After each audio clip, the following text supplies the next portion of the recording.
Golden State Media Concepts Fantasy Football Podcast is your one-stop shop for fantasy football news and advice. Can't decide on who to draft on the first round? Going gaga on how to line up your team. Got you covered. Traditional leagues, dynasty league, PPR league, IDP league, even daily fantasy football league. Join us as we break down all the questions of fantasy football. It's the Golden State Media Concepts Fantasy Football Podcast.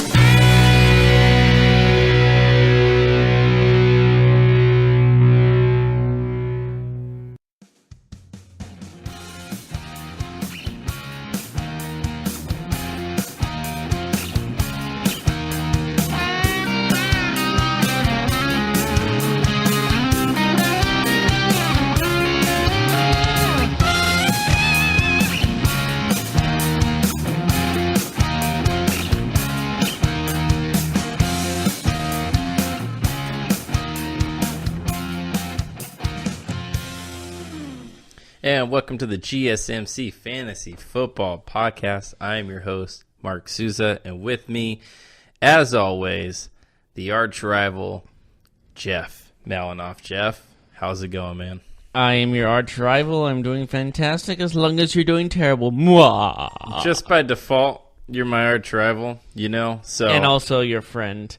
Mm-hmm. Yeah, I mean, you gotta fulfill a lot of different duties, right? Mm-hmm. Being the co-host here with me. First off, before we jump into it, if you haven't checked out the GSMC Podcast Network, please do so. Me and Jeff. We would love for you to. Not only do we break down fantasy football, but we do football. We do a sports show every day. We do a soccer show, a baseball show, basketball. Am I missing anything? I think I covered it all. Yeah. Sports, football, fantasy football, soccer, baseball. Basketball. Yeah. All right. So. Cricket. No, I'm kidding. We don't do cricket. We don't do curling, but maybe one day we will. With curling, with more and more curlers drinking and having fun while playing or participating in their craft, and getting kicked out of those said sports. Maybe it's a sport we need to dive into. What do you think? If there is a drinking game of curling, then I might be all about it. All right. So, without further ado, we need to jump into this weekend in fantasy football. Jeff, before we jump into the actual breakdowns of the positions, who did well, who didn't, and who we should be looking for, did you play this weekend? How did you do if you did play? I didn't win any money, if that's what you're asking. Okay, so daily, what about your season long? How did you do season long? All right. Are you going to lose? It sounds like you're going to lose. Basically, it comes down to if the Texans defense plays really well. Mm-hmm. Okay. So, wait, what do you need tonight? I need the Texans defense to score more than, I think it's 15. Oh. That's it. Well, I mean, it could happen. You got two guys, J.J. Watt, Clowney. Maybe they get a touchdown. That's why I'm judgmental about it. Yeah, you didn't need a bunch of sacks. You're looking for a bunch of sacks. I think the exact points is 16.3 or something like that. Okay. That will be very tough to do, but I am rooting for you. So I appreciate it. Thank you. Why don't we talk about the studs? And I think the running backs kind of stole the show yesterday, but before we jump into running backs, let's do quarterbacks. Who was a stud quarterback for you yesterday? Maybe a guy who scored the most points, or maybe just a guy that you had faith in that came through. What did you see? You know who really I had faith for that came in is I know he had 2 picks, but Andrew Luck. He's just been a really consistent player. 30 of 37 is what really gets me. And 343 yards and 3 touchdowns. Minus those 2 picks, and he has the near perfect game. He still had 24.6 fantasy points in one of the leagues. I'm not sure which one. I will venture to say that he's the best quarterback in fantasy football. And I say that because consistency. Since week 4, he has had at least 27 fantasy points. That's 1, 2, 3, 4, 5, 6, 7, 8 games in a row, Jeff. That is incredible. He's had at least 3 touchdowns in every game since that time. At least 3. Mm-hmm. You got to hand it to him. I agree with you. What a stud for not just this week, but in the season. What a stud. I mean, if you don't have Breeze or Mahomes or Goff, it's him, right? Yeah. Okay. How about Baker Mayfield is my stud? He actually led all fantasy quarterbacks yesterday at the position, 4 touchdowns. He also had 258 yards passing, 33.8 fantasy points in standard scoring. So what do you think about that? 33 points. That is now 2 games in a row where he's had at least 28 points. I'm impressed. I mean, maybe he's rubbing off the Hugh Jackson stink, and that's what's benefiting him. And maybe Hugh Jackson's putting that on Dalton because Dalton was poor. Well, Dalton, his X-rays were negative. He did not have a broken thumb, but he did come off the field with an injury. Yeah, he missed the rest of the game being replaced. They were getting blown out, so it didn't make sense to put him back in. Any other studs from this weekend that you'd like to talk about? There's a couple notable performances for quarterbacks, like Josh Allen with 28 fantasy points. Yeah, I mean, where is that coming from?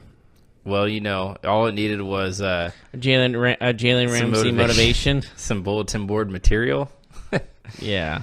He did it on the ground. He had 99 yards rushing and a touchdown. Yeah. But what? That's 15 points. He had a 45-yard run. Yeah, that's 15 fantasy points just on the ground alone. So, yeah, big day for him. I think that's all the quarterbacks that really did. Cousins had a good game too, 33 points. Yeah, actually, we're missing one person. Phillip Rivers. Yeah, near perfect game. 28 of 29, 259 yards, 3 touchdowns. He's been balling this year too. So definitely a good notable there. Right. Also, Geno Smith had a great game. 0 for 3, 0 yards, 0 touchdowns, 0 everything. He came in and played the fourth quarter after that blowout. He got 0.7 fantasy points for throwing 0 yards. I don't know how he got 0.7. So I'm sorry, he rushed for 7 yards. Let's move on to running backs. I'll let you go. Who did it? Who had the best weekend?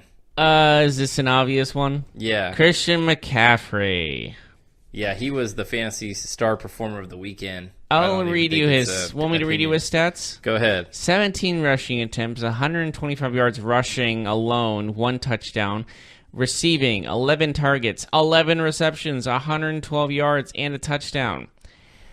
And he gets to play Tampa Bay next week, so he could do this again. I mean, what's 125 plus 112? I mean, that must be like a million. 237, sorry. I was joking, meaning a million, but okay. Oh, I thought it was a quiz. I wasn't actually serious. So McCaffrey, you know that he has now at least 30 points in 3 of his last 4 games? Fantasy points, you mean? Yeah, fantasy points. We don't care about real life points. We're only talking fantasy, so. It's a Isn't fantasy. that crazy, though? That is a lot. All right, I'll go next. How about Saquon? He had another huge game, 33. He had that big 51 touchdown run, and he blew by everyone on the defense. It makes you wonder, too. We talked about this in our football podcast. The dude has 13 carries, 100 yards. They're winning the whole game. How does he not have 20 carries in this game? How does he not have 20 at least? It's a travesty against the people from Penn State. 7 yards a carry, almost 8 yards per carry. If he would have got another 7 carries, that's probably another 50 yards and a touchdown. I mean that would have actually had him a bigger game than McCaffrey if you figure that he touches the ball that many more times. But yeah, wow, 33 fantasy points again, another game over 30. It's crazy. It's crazy. He's doing it. This I don't think you count this as a stud, but he played relatively well. Gus Edwards. 118 yards running. Yeah, he's a notable. We talked about him in the waiver wire pickups last week. Like, you got to take a chance on him. Like, he's obviously the guy to own in the Baltimore backfield. He's obviously the guy. Yeah, he didn't have a touchdown, but 118 yards is still very good. The volume. If he's getting 15, 20 carries a game in that offense, in a running offense, he's bound to get more touchdowns soon. Oh, yeah. It'll come. I agree. He didn't have the biggest numbers, but yes, you figure that in the coming weeks he should have some big games. What about Nick Chubb? He had another big game 84 yesterday. yards is pretty good, no doubt about it. Yeah, he's been getting 20 carries at least in every game in the last 3. The offense is getting better too, so he's getting more goal line opportunities in terms of they're moving the ball down the field more. He also had 3 catches for 44 yards and a touchdown, so he's getting more involved in the passing game. That's 2 games in a row where he's had a reception for a touchdown, which is a pleasant surprise because we knew that he started off as really just being the running back, where they used Duke Johnson as the passing running back. But nice to see him get some opportunities in that regard. Yeah. Should we go to wide receivers? Yeah, let's do it. Who do you got? I think this is an obvious one. Juju Smith-Schuster. He had a big day, didn't he? 189 receiving yards. One of those was a 97-yard touchdown. Unreal. 13 I love receptions. that fantasy football. Let's just stop real quick. When you have a guy in fantasy that all of a sudden gets you like 16 fantasy points off of like one play, like your thing refreshed, and it was like, oh, that's look nice. at that! I'm all of a sudden winning by a million. You get 97 yards. If you're in a PPR league, you get the catch, and then you get the 6 for the TD. That's always fun. So, tell me about that play, in case anybody. Well, okay, so it was Roethlisberger. He was on basically at the obviously 3-yard line. He was tackled as he threw the ball too, so it was almost like he threw it up in the air. And Juju was doing a post route and beat his man very convincingly too, might I add. Catches the ball. And then basically outruns the safety because the safety was running his body was going one way, he's running the other way, and Smith-Schuster just turned directions, and the dude basically did kind of like a 360 type motion. And as he's running down the opposite sideline he started at, running to the end zone, stiff arms the safety so hard that he runs into the corner that was chasing Juju this entire time and makes him fall over, and he scores the touchdown. Unbelievable. It was a great play. It was an unbelievable longest play of the year, I think, already. Yeah, I think so. I think 97 set the benchmark so far. Which is still long. All right, so I'll go. Go. Adam Thielen back into plus 20 territory in fantasy points, 8 catches, 125 yards, a touchdown. He gets back on track. Like we mentioned, he had 8 games in a row to start the season with at least 100 yards. His last 2 games, he had been under. He had 22 and then 66. Well, yesterday he gets 125. And Minnesota Vikings offense looks back on track. Adam Thielen had himself a nice little game. Do you have another stud for a wide receiver? There weren't a lot of stud wide receivers this week, were It's there? more of a running back week. Do you want to just move on to tight end? Sure, let's do tight ends. Eric Ebron. What'd he do? Disappointed me last week and made me lose 35 push-ups. But this week, he decided, hey, Jeff's not starting me. He's not picking me. I'll just score 2 touchdowns and 45 yards receiving on 5 catches. So basically 50% of his catches were touchdowns. Yeah, he has that ability. They've been using him a lot inside that red zone. They've even handed him the ball a few times, and he scored touchdowns on this year. Yeah, that's a good one. That's a breakout performer. How about David Njoku? I really liked him when we did our podcast last week about using him as a streamer. And for me, he's a guy that I use in daily fantasy, and I also use in season long. Most of my leagues have Travis Kelce, but Kelce was on a bye, so I picked him up in a couple of these leagues. And he did not disappoint. 5 catches, 63 yards, a touchdown. And he's in this offense, this Cleveland offense that is now sneaky good. And they use Njoku. They like to use him near the goal line. Did you see his touchdown, by the way? Speaking of the craziest touchdown of the day, I think David Njoku's was the craziest one. He caught it at the 2. He got pushed backwards like the 6, and then he got pushed all the way back in. You mean where he tried to jump into the guy's arms lovingly, and then the dude was and like, he stayed on his feet, and then he somehow got in. I had weirdest play I've ever seen. It was obviously really I odd. had bias because I had a lot invested in him yesterday, but I was up jumping around when he scored. I was like, oh my god, he did not just do that. It was pretty weird looking, wasn't it? Yeah, it was unusual. It was fun. It was definitely fun. Maybe the funnest touchdown other than the Juju one of the day yesterday. It was almost like he was jumping into his arms like da-na-na-na-na. It was like a dumb jump too. It was like, you're not scoring from right there, but then it all worked out, you know? It's like, why would you even jump? Okay, and he's in the end zone. Yes. All right. Yeah. So any other tight ends you want to talk about? Gronkowski had a touchdown. Yeah, it was nice to see him get back on the board. It's been a while since when we talked about him. I mean, first touchdown since week 1? Something like that, yeah. Yikes. It's a long streak. That is a long streak. He still has not had a game since week 1. Where week 1 he had 120 yards and a touchdown. That was by far his best game. He hasn't even come close to that, which is crazy. He was the number 1 tight end most people picked, maybe 2 or 3, but yeah, very disappointing year. So it was nice to see him. Ertz had another big game for the Eagles. He's probably the best tight end in the NFL right now. Him or Kelsey, right? Yeah. It's 1 and 2, but 7 for 91 and a touchdown for Ertz. That's another good game. And, when you look at his upcoming opponents, Redskins, Dallas, and the Rams, I mean, he might be able to do some damage here as we approach the fantasy football playoffs. Okay. Do you want to move on to defenses that stood out to you? Sure. Do you have any particular defenses? I do. I think it's pretty obvious right away, the Ravens. Oh, they had okay. a defensive touchdown and a special teams touchdown, so you got 2 touchdowns from using them yesterday. They only gave up 17 points. They end the day with 23 fantasy points, pacing the position. So, what about you? There wasn't a lot of defensive efforts, but I have to give the Chargers some credit because they only allowed 10 points. Mm-hmm. And another solid performance from them. And Bosa had an amazing game, so I give them the credit. Mm-hmm. But should we take a break? Yeah, we should take a break. When we come back, we'll talk about some players that were just underwhelming, the duds of Week 12.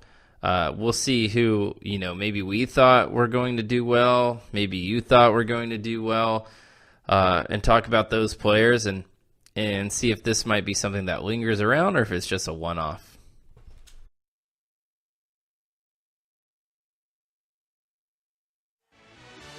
Are you looking for the very best NFL and college football podcast? Then check out the GSMC Football Podcast. Get the latest football news both on and off the field. From the NFL Draft to trades to the rumor mill to the NFL Combines. They got you covered. That's GSMCpodcast.com/football-podcast. Get updates on college rivalries, game day insights, and much, much more. It's football talk the way you want it. This show eats, sleeps, and breathes football. Don't forget to like them on Facebook and follow them on Twitter. Visit GSMCpodcast.com for more info.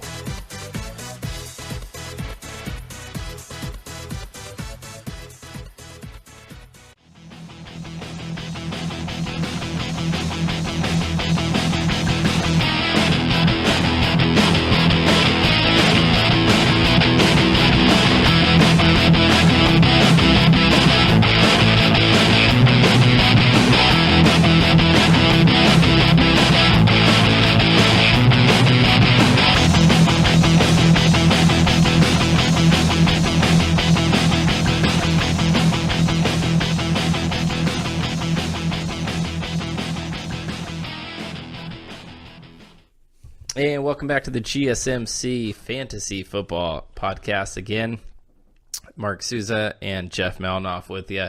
We talked about the fantasy studs in segment number 1, the players who impressed us, impressed you, impressed everybody who participates in this lovely, lovely game we call fantasy football. Now, we got to flip the coin. The other side, players who just didn't perform up to par. Guys that we're disappointed in. Do you want to go first, Jeff? We'll start quarterback. Do you want to go or do you want me to start? I'll start. Go ahead. A guy who had a great game a couple of weeks ago in Thursday Night Football, but yesterday he had a pretty rough game. Nick Mullins. Okay, yes. So some people invested in him this week because the matchup looked good. Yes, but he did not do good. He had, at best, 11 fantasy points? Mm-hmm. 1 touchdown, 2 picks, 221 yards. That's a recipe for failure. Okay. My turn. Carson Wentz. 15 fantasy points. Last week he had less than a fantasy point. 236 yards passing, 1 touchdown. Now, he's had it under 2 touchdown passes in 3 straight games. Is it time to drop Carson Wentz? He has 16 total fantasy points in the last 2 weeks. They play Washington, Dallas, and the Rams in their upcoming 3. Do you feel confident against the Redskins this week? Yeah. Give me him. You'd like? Okay. You think he'll bounce back? Mm-hmm. That offense, just something's up, right? Yeah. Like just something is going on. But do you know someone who doesn't have it? Who? Blake Bortles. Right. He had less than 15 fantasy points. Again. 127 yards, 1 touchdown, 2 picks, another 127 yards passing. That's it. That's pretty bad. Yeah. Even for a guy like him. But we kind of expect that from him, right? Like, if you're relying on Blake Bortles in fantasy, like, good luck. Is he the dud of all duds? You know who didn't have much of a better day? Although I think this quarterback is really good, and I don't think he played a bad game yesterday, but fantasy-wise, Aaron Rodgers. 13 fantasy points. You would think that the Minnesota Vikings would pose a game where he'd have to throw it a lot like he did in their first meeting this year, but he has 2 or less touchdowns in now 6 straight games, Jeff. Mm-hmm. He only has 2 games this year over 3 touchdowns. He's more of a 20-point quarterback than 30-point quarterback nowadays, and that's really sad. Yeah, that makes sense. He hasn't been over 30 fantasy points since week 6. That was against the 49ers on that Monday Night Football game. Mm-hmm. But since then, it's been really, really bad for him in terms of fantasy. It hasn't been terrible. In fact, yesterday was the worst output of his season.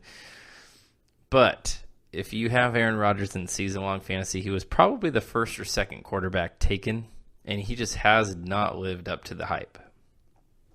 Yeah, true. So he's been kind of a dud all season. Do you want to move to running backs? Sure. I got a big one. David Johnson. All right. Let's talk about his game. 17 attempts, 63 yards, no touchdowns. Mm-hmm. 8 fantasy points. Like, how can you... Remember this guy not too long ago was like the number 1 pick for people in fantasy football. It's the offense. It's not him. It's the team. Don't blame him? Okay. Don't No. shoot the messenger? I don't blame him at all. When I watch him play, he still looks like the same dynamic player. Problem is, he's trying to break tackles in the backfield. So, but I agree. You picked him and you thought, okay, he's going to be great because he was great 2 years ago. He was hurt all of last year, of course. But, yeah, I mean, I agree. It's disappointing. So, All right. So, I mean, this might be unpopular, but we have to talk about him. James Conner. Mm-hmm. 2 games in a row now, under 10 fantasy points. This is a guy that hit 30 at least 3 times, upper 20s at least twice. He has been performing very well, but since it became a fact that Le'Veon Bell would not return for the season, he has put up 7 points and now 9 points. He had 25 yards against Jacksonville. He had 6 catches for 20 yards in that game. 13 carries, 53 yards against Denver, 4 catches, 42 yards. He had a big fumble yesterday, too, where the ball flew out of his hands. Should we be worried about James Conner? I don't know, because I don't know if he's in his head or not. It's how he bounces back from these disappointing games he's had. If he bounces back well, then I could see him as a high draft pick next year, but it all matters how he finishes. What about for fantasy playoffs this year? He has the Chargers in week 13. He has the Raiders in 14, Patriots in 15, Saints in week 16. I'm going to say the majority of those teams are already going to clinch a playoff spot by that point, so they might not need to put in their starters, so you might take advantage of that. Maybe. Could be. Maybe the Saints week 16. Yeah, it's possible. Yeah, I guess it's something to monitor, though. What he looked like he was like a slam dunk in your lineup every week, though. Now you're kind of thinking maybe not, right? Like, depending on the game. Yeah. Do you have another running back dud? Here's a couple. Marlon Mack. Marlon Mack. How did he perform? Less than 100 yards rushing really speaks for itself. And how good Andrew Luck did really shows he wasn't very much needed. He had 15 attempts for only 85 yards, and he had a 25-yard run at one play, so just that average is pretty lenient in all things considered. So he didn't play as the level of people have seen him play, so disappointing. Yeah, Marlon Mack, although I think his outlook looks pretty good, right? Like, as long as he's healthy, he's been a nice surprise this year. A dud this week, but nice surprise overall. Oh, yeah, absolutely. Hold on to him, definitely. James White, he's a dud. He is one of fantasy football's top 10 you know what? running backs. Did we talk about Sonny Michel for our studs? No, we didn't. He was a stud. Yeah, but not James White, who maybe suffered because Sonny Michel was used so much. James White only had one catch yesterday, Jeff, and he is a receiving back. Yes, he's a running back. He had 9 carries for 73 yards, which is actually quite nice, but only one catch. He's been making his money in fantasy football in the passing game. So under 10 yards, the second consecutive week that he's been under 10 points. Excuse me. And if we're talking about him, we got to talk about Isaiah Crowell. Mm-hmm. Only 6 attempts for 30 yards. Very disappointing numbers. He basically has had, 3 good games this year, and then the rest have been very poor. Yes. Exactly. The ultimate boomer bust. Mm-hmm. Yeah. Okay. So do you want to move to wide receiver? Sure. Okay. Go ahead. Okay. I guess you're going to throw that on me. Yep. Here it is. Thrown on you. I'm not ready. No, I'm kidding. Someone that actually had a really poor game thanks to someone else having a really good game was Antonio Brown. Uh-huh. What did he do? 9 receptions, 67 yards, and that's it. Which is, good. Oh, he also went 0 for 1 for passing.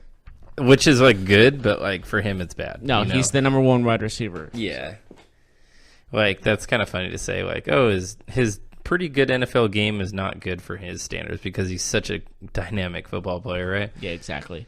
I got 2 in a row. The Eagles. Ertz had a big game, but Jeffrey and Golden Tate combined to have 10 fantasy points. Jeffrey was 3 for 39. Tate was 4 for 30. When we saw this trade go down, we thought, man, Golden Tate with Carson Wentz, it's going to open up Jeffrey. It's going to open up Ertz. Tate's going to get the ball. Carson Wentz is going to do good. But, man, it really has not come to fruition yet, right? Correct. Interesting. What about Jarvis Landry? 4 fantasy points, 3 for 30 yesterday. I think he's still going to be a trustworthy guy on the offense. It's weird, though, because their offense, it's weird, though, because at least with the Eagles, they struggled on offense. The Browns did not struggle on offense. Yet Landry, their best receiver, was 4th on the team in receiving. So a weird day, at least for him. Any other duds you want to discuss for receiver? No, I think Antonio Brown was my main one. Yeah, Doug Baldwin had a subpar game, 6 points. We knew that he was a little bit banged up going in. Did you talk about on Friday's podcast? Did you talk about Michael Thomas and his pretty big monsters? Sorry, not monsters. I'm thinking of the last. Kamara and him had a dud, both of them, which is weird. Yeah. Okay, let's move on to tight ends. Okay. George Kittle. How did he do yesterday? He's one of the top tight ends in the NFL, and he only had 6 receptions for 48 yards. No touchdowns. Yeah, it's touchdowns, right? It's the thing. What about Greg Olsen? 2 for 11. He had 2 for 9 last week. He's kind of had a dud year. Let's get things straight. Yeah, he had scored touchdowns in 4 of his last 5 games entering yesterday, but he's had 2 catches in his last 2 games. He does get Tampa Bay this week, so there's a good chance that he can kind of add to that and right the ship a little bit, because that is a plus matchup right there. But yeah, very disappointing. Any other dud tight ends you want to talk about? No, not really. What about Vance McDonald? 4 fantasy points. Mm-hmm. I know he's kind of a boomer bust, but lately he's been booming more than he's been busting. We do remember him for that stiff arm earlier in the year. I think that's disgusting stiff arm. I think that play is going to stay with him for a long time. Everyone's going to be like, oh, yeah, Vance McDonald, the guy that just ruined another man's career. When he baptized that defensive back in the open field. Like he said, sit down, little boy. Exactly. 3 for 27. We just haven't seen a big play from him in a while. He has scored touchdowns in 2 of his last 3 games, but we're waiting for another big one, another long touchdown pass. Steelers' offense was weird yesterday. They put up a lot of yards, but turned the ball over. It just looked all out of sorts, right? Yeah. So, okay, let's move on. Defenses that were dud performers yesterday. Do you have one? Jaguars. 2 points, 2 fantasy points. I agree. They had a Because very of all good, the trash talking as well. They had a very good matchup. You get to play Josh Allen and the Bills, and you have that. It could, if it was Nathan Peterman, whole different story. You know, the Bills had a pretty decent game, but the Jaguars, yeah. Have you been disappointed in their defense this year? Because they really have only had 3 games where they've been okay. Yeah, Saxonville has been underutilized, and I think it's a 1-year thing.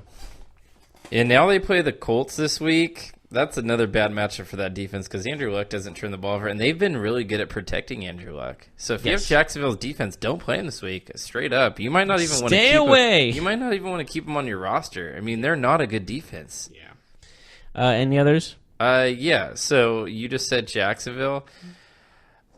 You know, I was very, very disappointed in.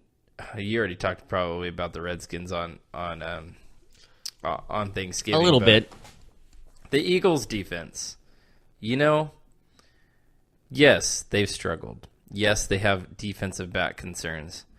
But the New York Giants, they're a mistake-prone team. Eli Manning, we know, Jeff, and that offensive line, he's able to be sacked a lot. There wasn't a lot of mistakes for the Giants in this game. No, not at all. They got 1 interception, but you would expect them to go off. Yeah. The Eagles' defense has been poor all season, but, man, it looked like this was one of those games where, okay, the Eagles' defense has been bad, but this is a game where they're going to actually feast, but they did not. So I was very disappointed in them. Yeah. All right. Any others? No. We got to go to break. Yes, we do. When we come back, what are we talking about? Fantasy playoffs waiver wire pickups, because we know some leagues playoffs start this week, some leagues this is a must-win last regular season game to get in the playoffs. So these are important ads for the week. We'll get right on that when we return to you.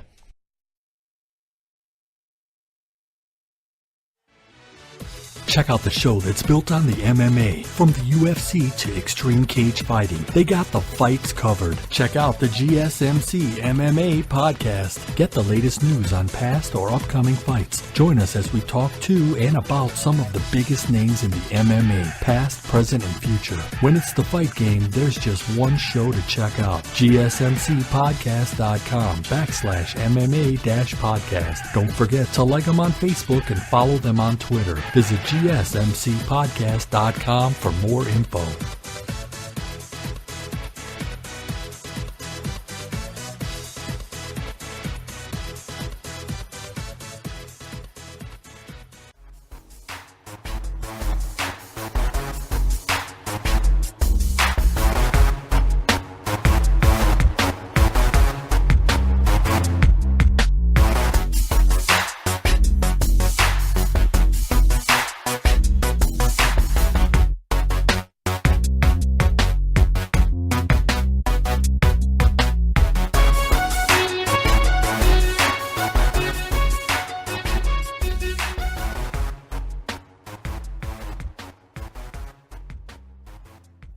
And welcome back to the GSMC Fantasy Football Podcast, again on the GSMC Podcast Network.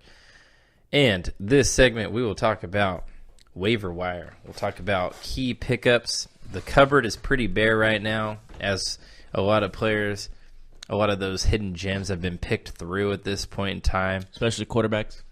Yeah, if you have if you're in a league that uses the auction for waivers, at this point, a lot of players in your league don't have any money to use now that they've mostly blown through it. Especially the teams that have been struggling, looking for that lightning in a bottle type player. But we all know, as we approach the biggest week of the regular season in fantasy football, week 13, that these moves you're not only looking for this week, but you're hoping and praying that you get into the playoffs if results go your way. So you might be thinking about moves down the road, not just for this week. Again, obviously, if you need a win, this week is most pressing. Maybe you're an owner of a team that has a bye week already in the playoffs, or you're looking ahead in a couple weeks here that this week might not be too important. So we'll go through each position, but talk about players that you may want to consider adding to your team, whether it's for this week or the weeks to come. So, Jeff, I know that quarterback is pretty bare.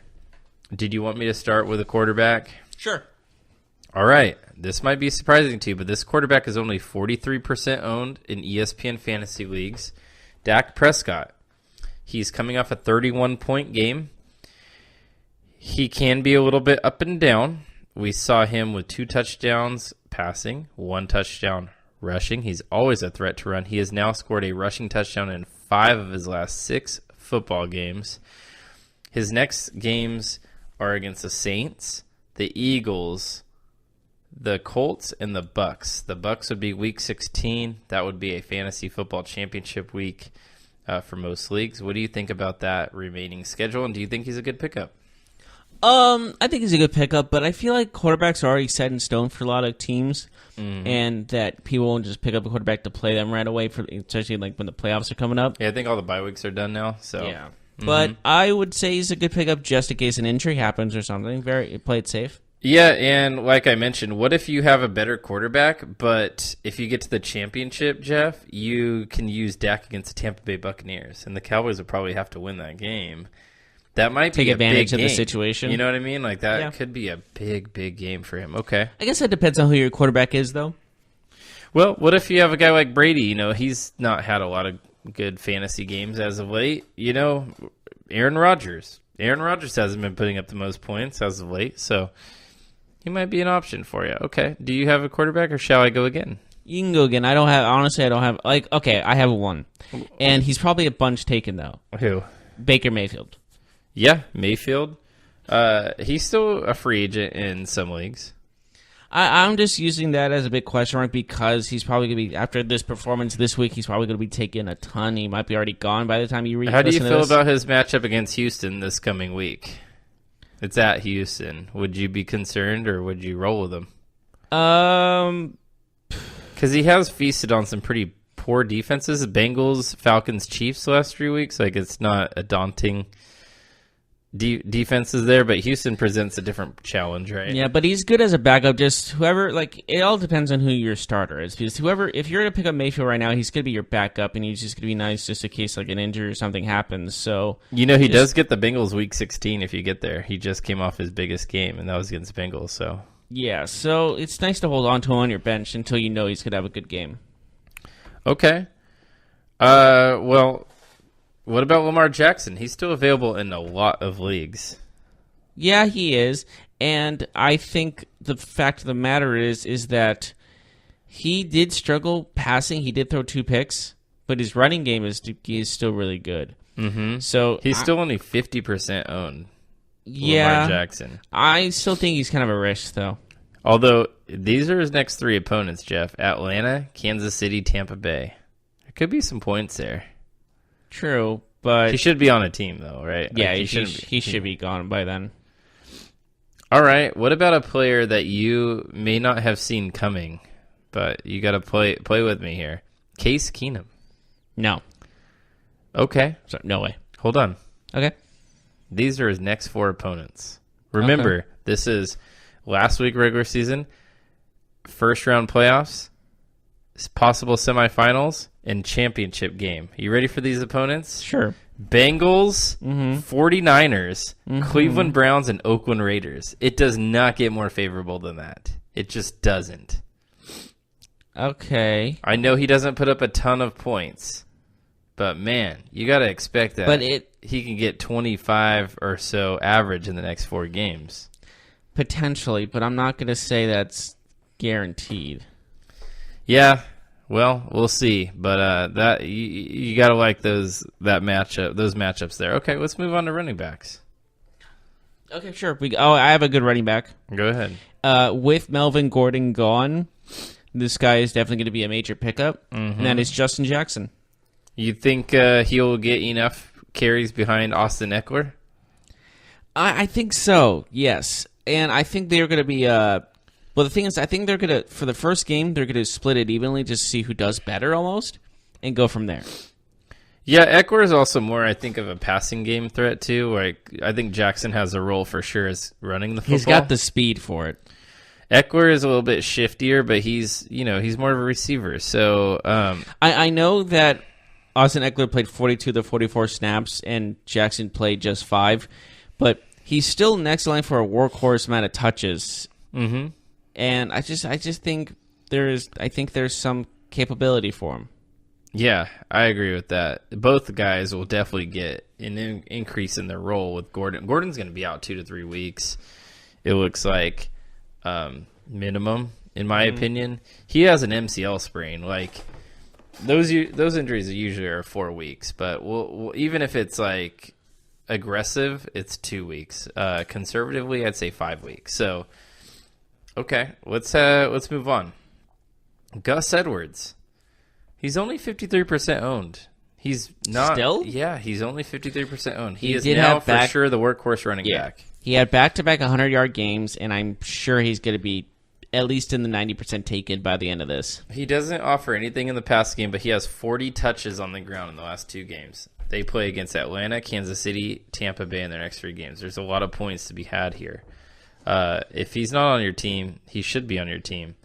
If he's available, you should go get him. Do it as quickly as you can. Do you have another running back? Because I have one more.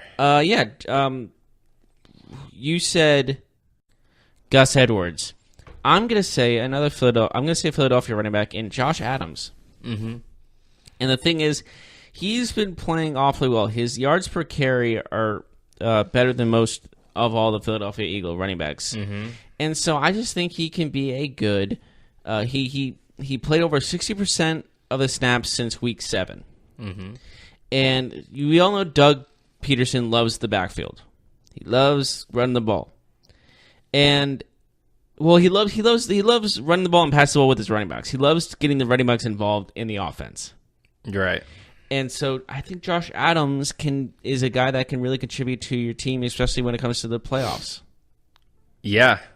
And Doug Peterson, like you alluded to, he did mention that they want to give Josh Adams more carries, more time. But I think what he's saying is that Adams is a guy who has earned his way into the starting role and a consistent role, because he did get the ball a lot yesterday. But I really like that pickup. He's still available in about 40% of leagues.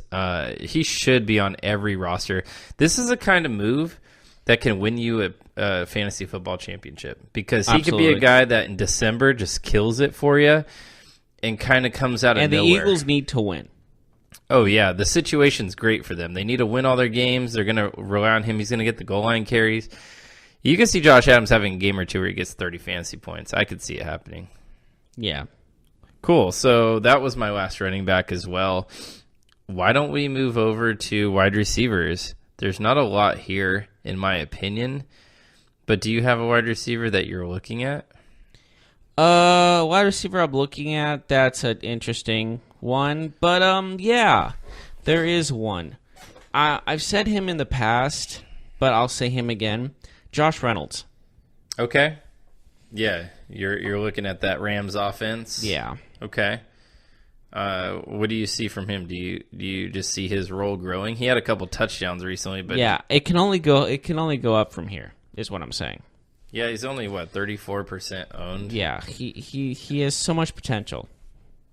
He does have a lot of potential. I agree. He is somebody to keep your eye out on. I have a player who's owned a little bit more, but still available in way too many leagues for my liking. DJ Moore. He's still available in 40% of leagues. That's actually kind of surprising. Cam Newton's favorite target other than Christian McCaffrey. Funchess missed the game yesterday. He was hurt. But even regardless, his last 2 games, he has at least 7 receptions, at least 13.8 fantasy points, and half PPR scoring. He's a playmaker. He's a lot like Stephon Diggs, in my opinion, where he is elusive. Like, they can't tackle him with just one guy. They run him over the middle a lot. He had a couple of huge catches yesterday. I really like him. And guess what? He plays Tampa Bay, Cleveland, New Orleans, and Atlanta in his 4 games here. That is a great matchups for him. I mean, he could be a guy who really feasts on these defenses here in the next few weeks as his role continues to get bigger and bigger. And you know what? They do hand him the ball. Every game, he's a threat to take have a handoff or 2. He's had at least 1 carry in every game but 3 this year. So he gets you some cheap yards on the ground. And, it's just another way for him to break a big play. So Yeah, do you have another wide receiver? Yeah, Dante Pettit. Okay.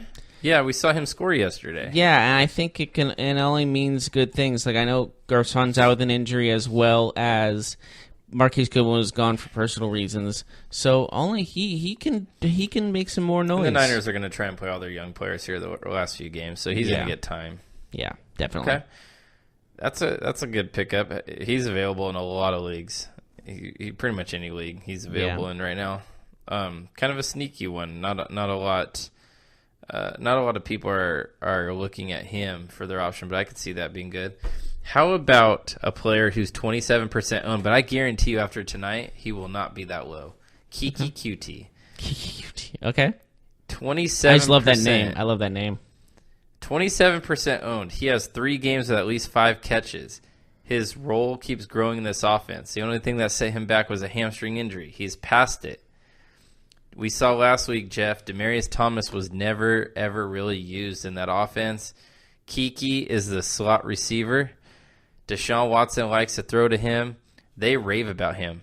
The Texans talk about him like he's just as good as DeAndre Hopkins in terms of athleticism. He's a great athlete. That's a lot to live up to, though, ain't it? Oh, it is. And he's not as good, of course. But what I'm saying is he plays an offense that likes to throw the football. Tennessee, Cleveland, Indianapolis, and the Jets are the next 4 opponents. You need to get Kiki QT on your team now. If you can get him before tonight, please do it. You won't regret it. I guarantee you. He'll have 5 or 6 catches at least, 60, 70 yards at least. He has a chance to score all the time in that offense. So, man, he's a player that you need to be looking out for. Okay. Any other receivers? Or you want to go tight ends? We can do tight ends. All right, go ahead. Well, I'll let you go first, actually. Okay. I have Herndon from the Jets. I know that we've talked about him before, but he's still widely available in most leagues. Only 10% owned in ESPN. Chris Herndon, 7 catches, 57 yards. He's getting 6 to 7 looks a game, and we all know the Jets don't have the best wide receivers, so the tight end is important. He has scored 3 touchdowns in his last 6 games. He's a player that can come in and sit your bench, and he might be able to be used in a one-off game. Tennessee, Buffalo, Houston, Green Bay are his next 4 opponents. Not the easiest of schedules, but you never know. He might be worth a dart throw. Yeah. There's actually someone who hasn't been really known or has been talked about in a long time, but he's been used in Washington, is Vernon Davis. I knew you were going to say that. He had that long touchdown the other day. Yeah, but he has multiple touchdowns in the last couple of games, so why not take advantage of... it seems like Colt McCoy likes throwing to him. Yeah, Colt McCoy doesn't have the biggest arm, so I think he's going to throw a lot to the middle of the field, right? Like Jordan Reed. You kind of see it, too, with the 49ers with Nick Mullins looking at Pettis in the slot and Kittle. Like, those quarterbacks, those backups, there's a reason why they're backups. They don't have the tools that some of the other starters in the league use. So when they get a chance to play, they're going to go to what's comfortable for them. That's throwing close, throwing short, over the middle, right? So we know tight ends could be a quarterback security blanket, right? Yeah. All right. It's like I need my safety protection blanket, and that's what they're for. Let's move on to defenses. Do you want to do that? Sure. All right. You want me to go? Sure. The Denver Broncos defense is available in 60. That's 60. Sure. 60% of leagues. Okay. They're available in. These are their next 4 opponents, Jeff. Not only are they a good defense, we'd agree on that, right? Bradley Chubb. Yeah. We got Von Miller. They can create turnovers. Their next 4 opponents, Cincinnati, San Francisco, Cleveland, Oakland. That's really good. Okay. At least 3 of those offenses are terrible at this point. The 49ers, the Bengals, and the Raiders. Those offenses provide a lot of fantasy points. So there's actually a defense that might be kind of underutilized is the Miami defense. Mm-hmm. And, well, they had a good game against... I know they lost their game against Indianapolis, but they still had they had 3 turnovers. They had a guy with 2 interceptions, and they had 2 forced fumbles against Indianapolis. What does their schedule look like the rest of the way? So the schedule they look like next week is they play. Well, actually, they have a bye. It looks like the next week. No, they play Buffalo. Oh, I'm sorry, they play Buffalo. My bad. Did not see them. And then they play New England, which is kind of rough. Mm-hmm. But then they come and play Minnesota, who has tendencies to really lay eggs. Like chickens? You know what I mean. Come on, man. It's the Week 16 that I'm looking at. I'm looking at Week 13 and Week 16. Week 16, Miami plays Jacksonville. Yes. So they play Buffalo this week. But that's a chance to Week get some 17, points. they also play Buffalo. Well, most leagues at Week 17 is not... Season's already over, but some leagues. I've known some leagues that... I'm in one league where Week 17 is still big. Which I don't like that personally, because everyone's benched by that point. Mm-hmm. But what are you going to do? Yeah, but I mean, you got to look at Week 13, Buffalo, this week. You need a win. You get to play Josh Allen at home. I know that Josh Allen had a decent game against the Jaguars, but do you expect that to happen? No, he's a mistake-prone quarterback. There are not too many better options than Miami against Josh Allen. Now, Week 16, if this defense, you stash them on the bench for the Patriots and the Vikings game, you get Blake Bortles. Miami probably in a must-win game in that week. You got to like your chances there, right? Absolutely. All right, I got one more for defenses. Go for it. This defense is only 9% owned, which means over 90% available. The Detroit Lions. And I know you're wondering. I am wondering. I know you're wondering, Mark, why would I start the Detroit Lions? Mark, are you insane? Well, you're not going to start them this week because they play the Rams. You're definitely not going to. However, Jeff, in Week 14, that's the first round of the playoffs, they played Josh Rosen and the Arizona Cardinals. Then they played Josh Allen the following week. You can have the Lions be your defense for the quarterfinal and semifinal of your fantasy football playoffs. And yes, they might not be the best defense, but they create some turnovers. They can get sacks, and they have two very good matchups there. Okay. So what do you say we go to a break? Sure. We're running out of time, but we can take a break. When we come back, we'll talk about some players in particular, if their stocks are going up, down, and what our overall outlooks are of them.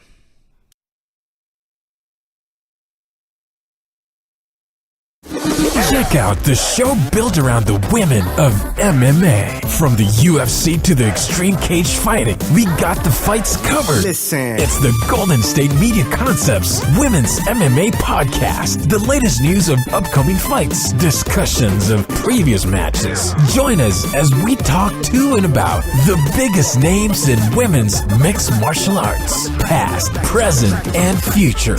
When it's the women's fight game, you know where to listen to. The Golden State Media Concepts Women's MMA Podcast.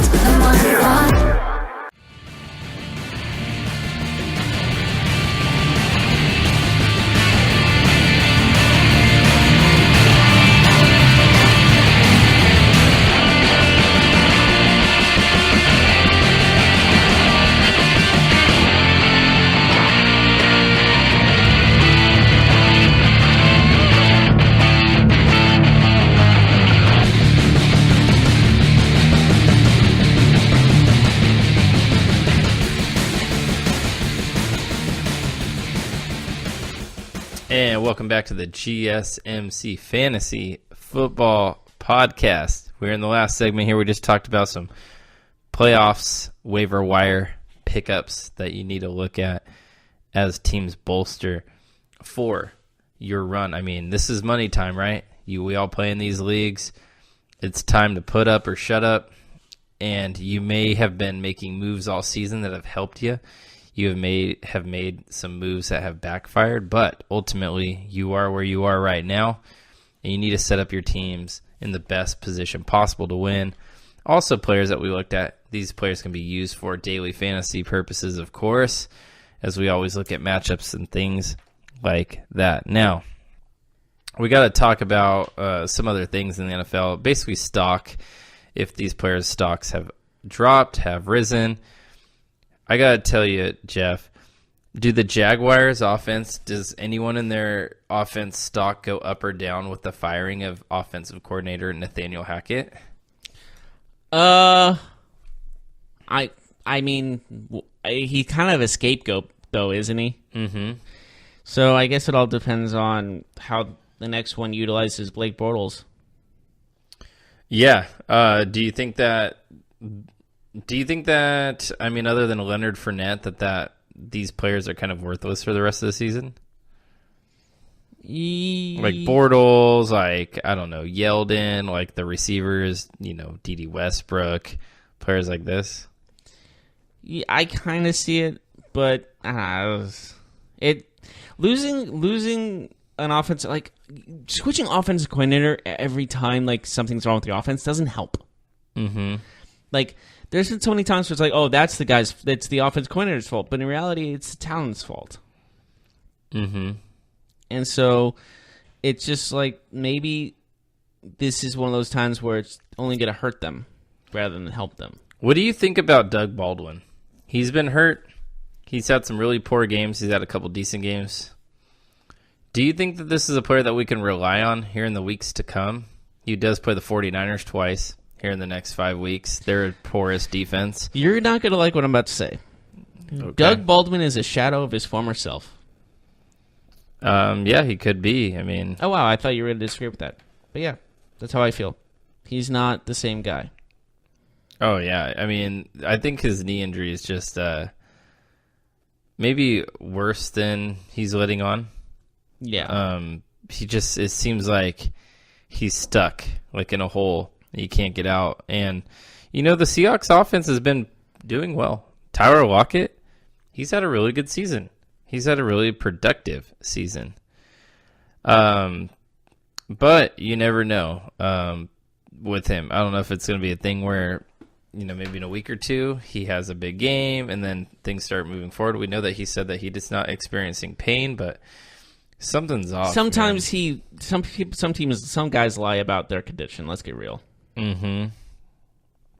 So that's how I see it, at least. Is like, you're lying to make sure you're like, I'm fine, but in reality, you're not fine. It's like someone says, "Oh, what's wrong? Are you okay? Like, you sound sad." Like, no, I'm fine, but in reality, you're kind of sad.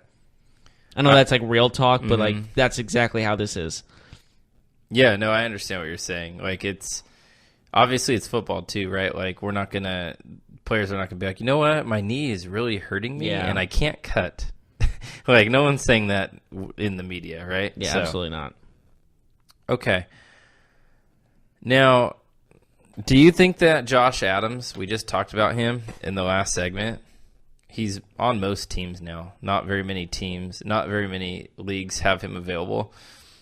Do you think that we can expect running back 2 production from him or better? I think the Eagles need him to do that if they're going to make the playoffs. So it's put up or shut up time. Yeah, absolutely.